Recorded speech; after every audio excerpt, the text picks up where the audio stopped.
So as you can see, it's magnificently tuned.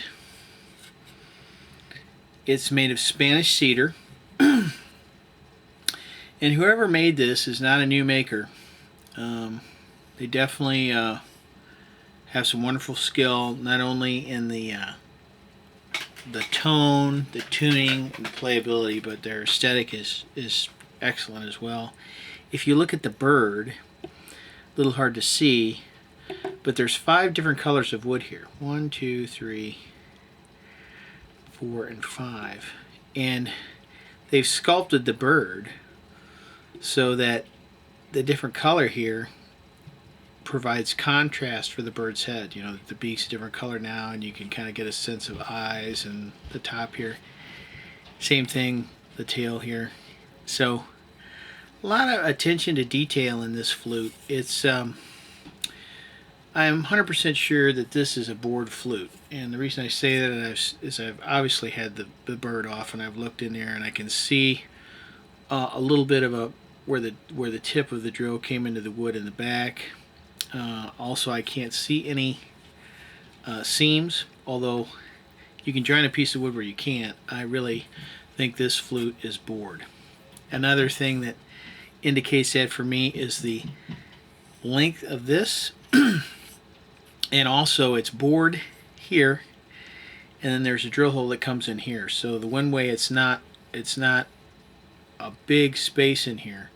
It's longer, but it's a relatively narrow channel to get down to the bird, which I like, because I think that even though you can have the same volume, you know, if you had a short flute and a wider open space up here in the sac, the slow air chamber, it could actually be the same as this. It's just stretched out. I think though, when it's narrow like this, it lends itself to a better back pressure so that you can get better sustain.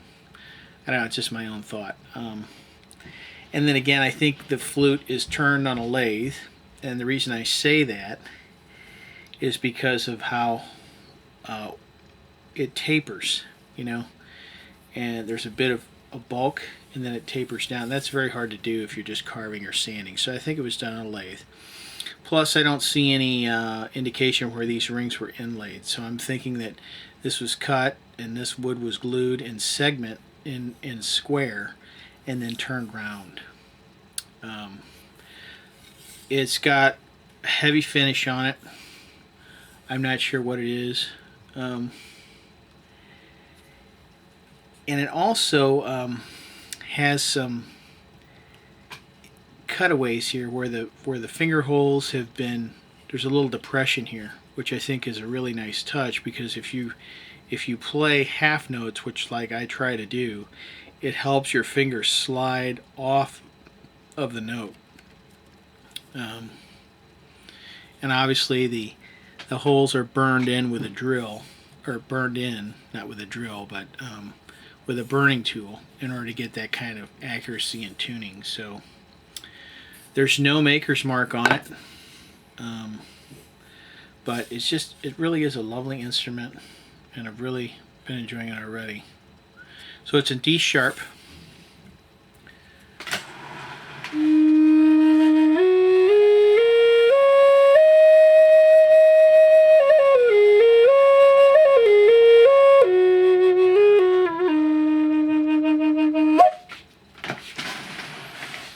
Okay.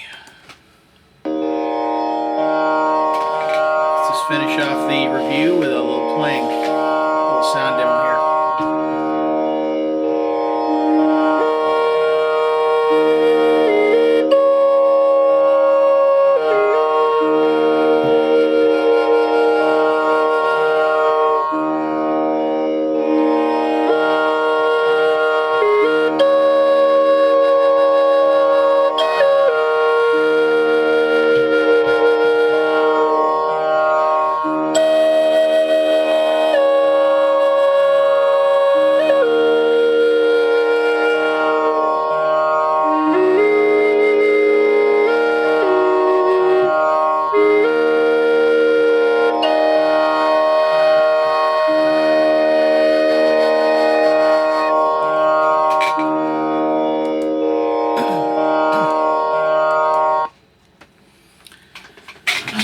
I just wanted to send a shout out to the maker, say thank you very much.